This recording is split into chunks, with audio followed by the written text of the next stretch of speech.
Selama bertahun-tahun, Jeffrey Epstein digambarkan sebagai sosok misterius, seorang miliarder dengan koneksi ke politisi, pebisnis, dan tokoh berpengaruh di seluruh dunia. Penjelasan tentang kekayaannya seringkali tidak jelas, reputasinya dipenuhi spekulasi. Namun ketika catatan-catatan lama ditelusuri, wawancara dilakukan ulang, dan dokumen-dokumen yang tersebar dikumpulkan kembali, muncul pola yang konsisten. Bukan pola seorang jenius finansial, bukan pula operasi rahasia yang kompleks, melainkan rangkaian tindakan yang sederhana, diulang berkali-kali, mendapatkan kepercayaan, memanfaatkannya, lalu berpindah sebelum konsekuensi benar-benar datang. Yang membuatnya berbeda bukan metodenya, melainkan seberapa lama ia dibiarkan melakukannya. Selama berbulan-bulan, berbagai upaya dilakukan oleh tim investigasi The New York Times untuk menembus kabut misteri yang menyelimuti sosok Jeffrey Epstein. Wawancara dilakukan dengan puluhan orang, mantan kolega, teman, pasangan, mitra bisnis, hingga korban finansialnya. Sebagian akhirnya berbicara secara terbuka untuk pertama kalinya, sementara yang lain memilih anonim, namun memberikan akses ke dokumen dan rekaman yang belum pernah dipublikasikan sebelumnya. Arsip pribadinya ditelusuri, rekaman serta transkrip wawancara lama yang belum pernah dirilis dicari, termasuk satu wawancara di mana Epstein menceritakan perjalanan hidup dan karirnya dengan cara yang berbelit-belit. Buku hariannya juga diperiksa, surat, email, dan album foto, termasuk milik Epstein sendiri, serta menelaah ribuan halaman dokumen pengadilan dan catatan pemerintah. Dari semua itu, terbentuklah gambaran paling lengkap sejauh ini tentang salah satu kriminal paling terkenal di dunia, sebuah kisah yang dalam beberapa hal berbeda dari versi yang selama ini beredar, termasuk soal bagaimana ia memulai karirnya di Bear Stearns. Dalam 2 dekade awal karir bisnisnya, Epstein bukanlah jenius keuangan seperti yang sering digambarkan, melainkan sosok yang lihai memanipulasi dan kerap berbohong. Berbagai teori konspirasi menyebut ia bekerja untuk badan intelijen atau menjalankan jaringan pemerasan besar. Tetapi temuan The New York Times menunjukkan penjelasan yang lebih sederhana. Ia pada dasarnya adalah penipu yang gigih, menyalahgunakan dana perusahaan, mengatur kesepakatan yang menguntungkan dirinya sendiri, dan punya kemampuan luar biasa untuk mengelabui investor serta pebisnis yang sebenarnya berpengalaman. Ia memulai dari langkah kecil, mencoba berbagai cara, dan melihat sejauh mana ia bisa lolos. Keberhasilan-keberhasilan awal itulah yang kemudian membuka jalan bagi rencana yang lebih besar. Berulang kali ia menunjukkan bahwa ia tak ragu bermain di batas hukum, bahkan merusak hubungan dengan orang lain demi mengejar kekayaan dan kekuasaan.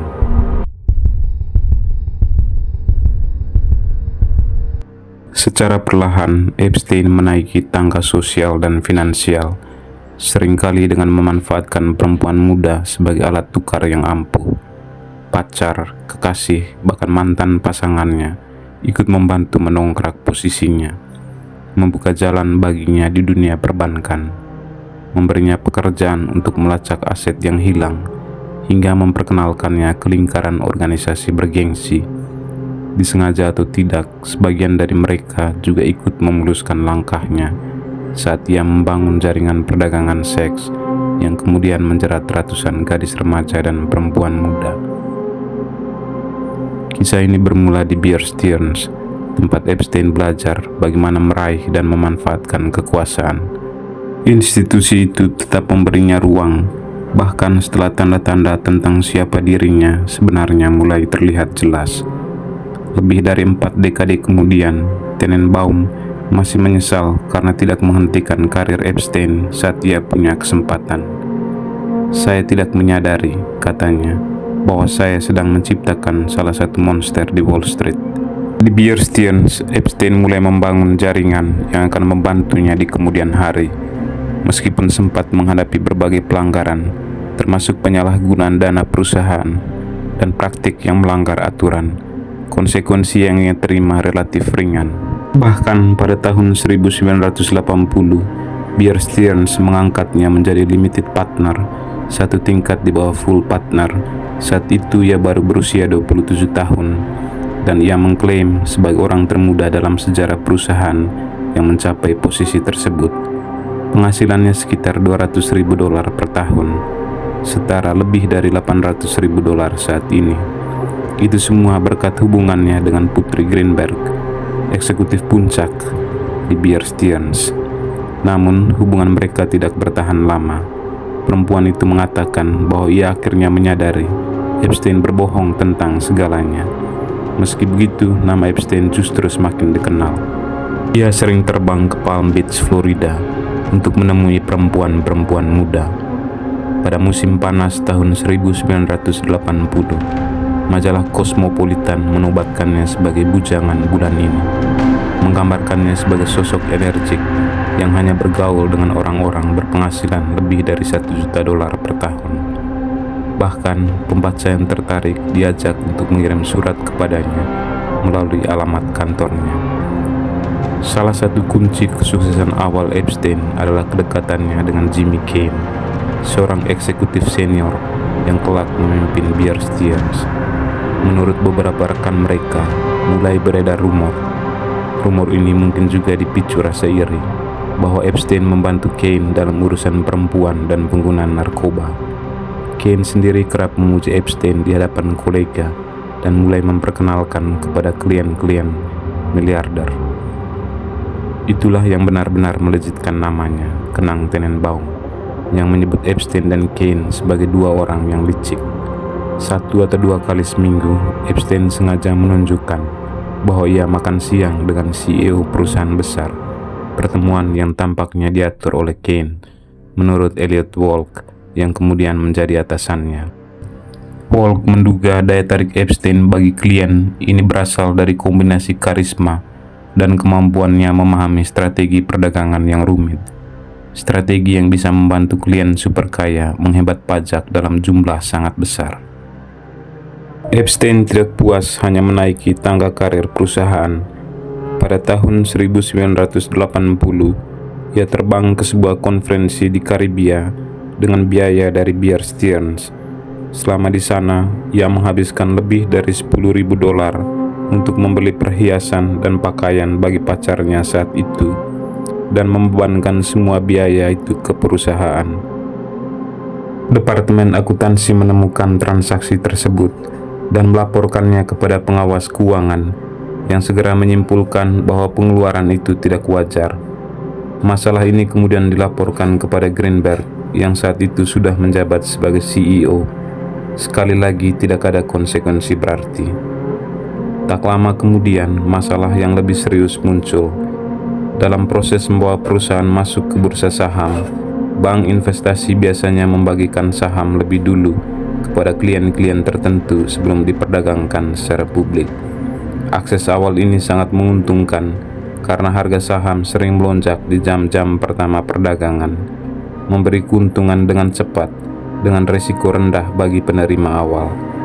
Para eksekutif Bear Stearns kemudian mengetahui bahwa Epstein memberikan akses jatah panas ini kepada pacarnya, seperti yang diceritakan beberapa rekan kerjanya.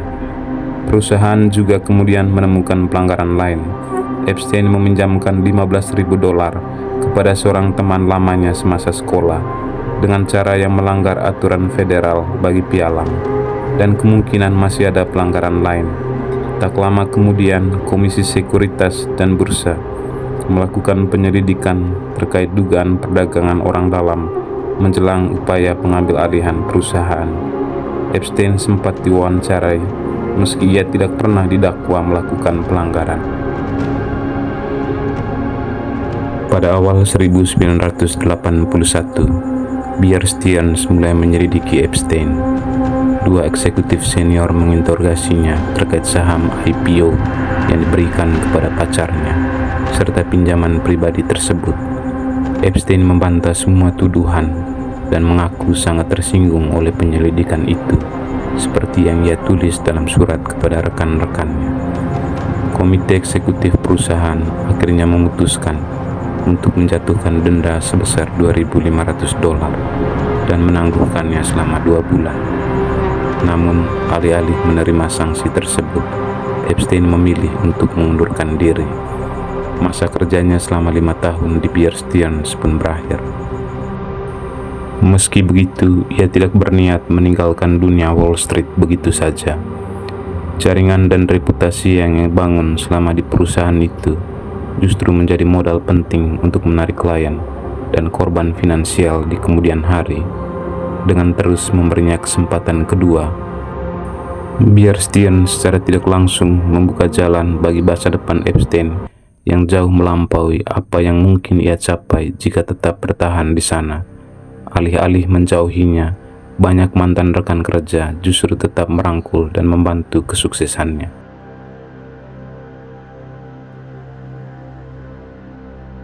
Salah satu koneksi dari Bear Stearns yang kemudian sangat berharga bagi Epstein adalah seorang tenaga sales junior sekaligus mantan Miss Indianapolis bernama Paula Hale. Menurut Hale, Epstein mulai mengenal dunia yang sebelumnya asing baginya, dunia penuh kekayaan, privilege, dan peluang.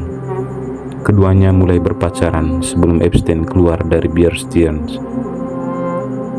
The New York Times menemukan sebuah buku pengembangan diri di bidang keuangan yang ditulis Hale pada tahun 1981 yang didedikasikan untuk Jeffrey.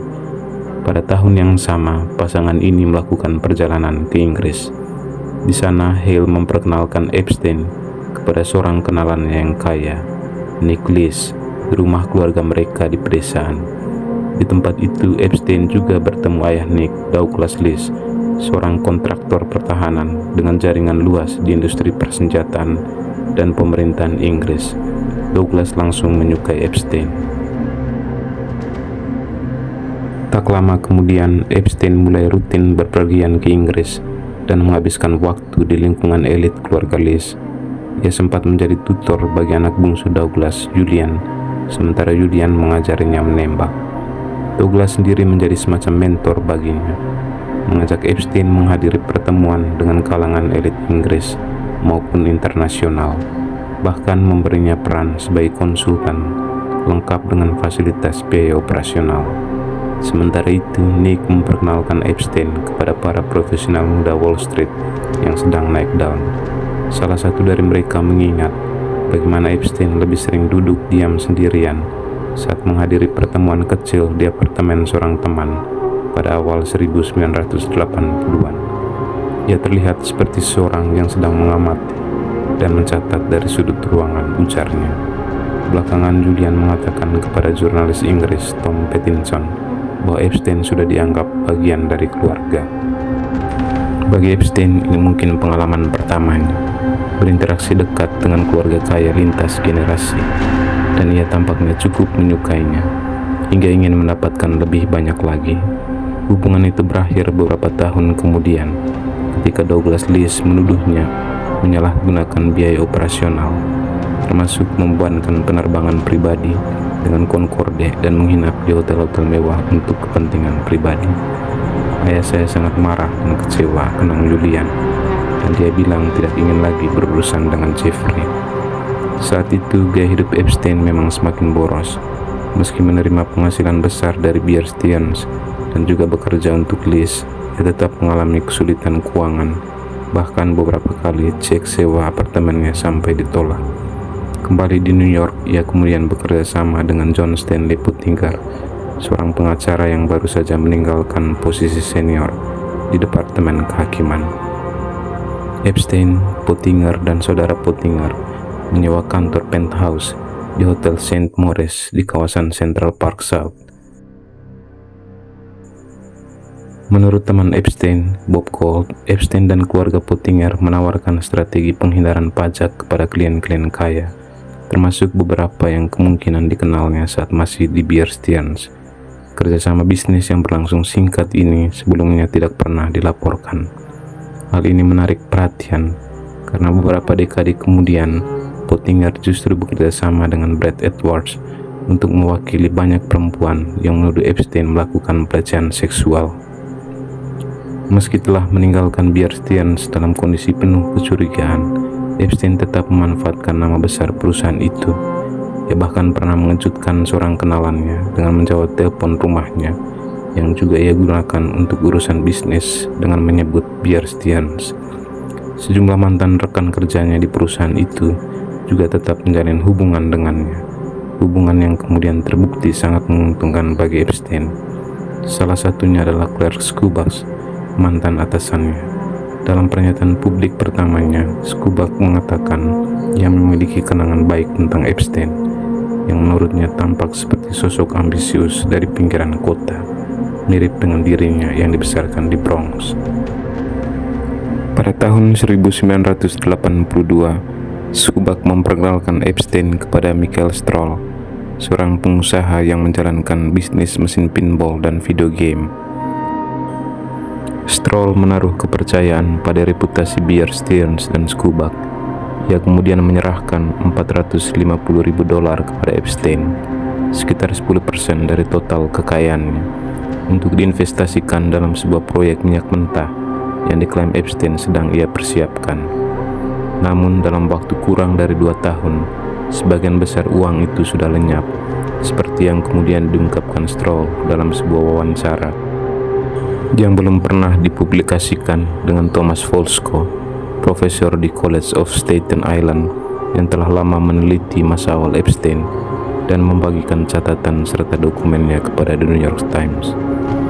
Epstein mulai menghindari telepon dari Stroll. Bahkan pada suatu titik, ia mengirimkan sebotol kecil minyak kepada Stroll sebagai upaya untuk meyakinkan bahwa proyek tersebut benar-benar ada. Perselisihan ini akhirnya berujung di pengadilan perdata, dengan Stroll menuduh Epstein telah berjanji mengembalikan uangnya, tetapi tidak pernah menepatinya. Pada tahun 1993, Epstein memenangkan perkara tersebut karena alasan teknis, dan hakim memutuskan bahwa ia tidak bertanggung jawab secara pribadi. Puluhan tahun kemudian, Stroll masih menyimpan kepahitan. Dia benar-benar orang yang menjijikan, katanya. Kasus penipuan terhadap Stroll menjadi titik balik bagi Epstein. Sebelumnya ia sudah menunjukkan kemampuannya mengkhianati teman dan orang-orang yang mempercayainya. Namun kali ini ia melangkah lebih jauh dari sekedar menyalahgunakan dana perusahaan menjadi dugaan menggelapkan ratusan ribu dolar. Stroll kemudian mengatakan kepada Folsko dengan nada penyesalan, "Tanpa saya sadari, saya justru ikut menyuburkan pertumbuhannya."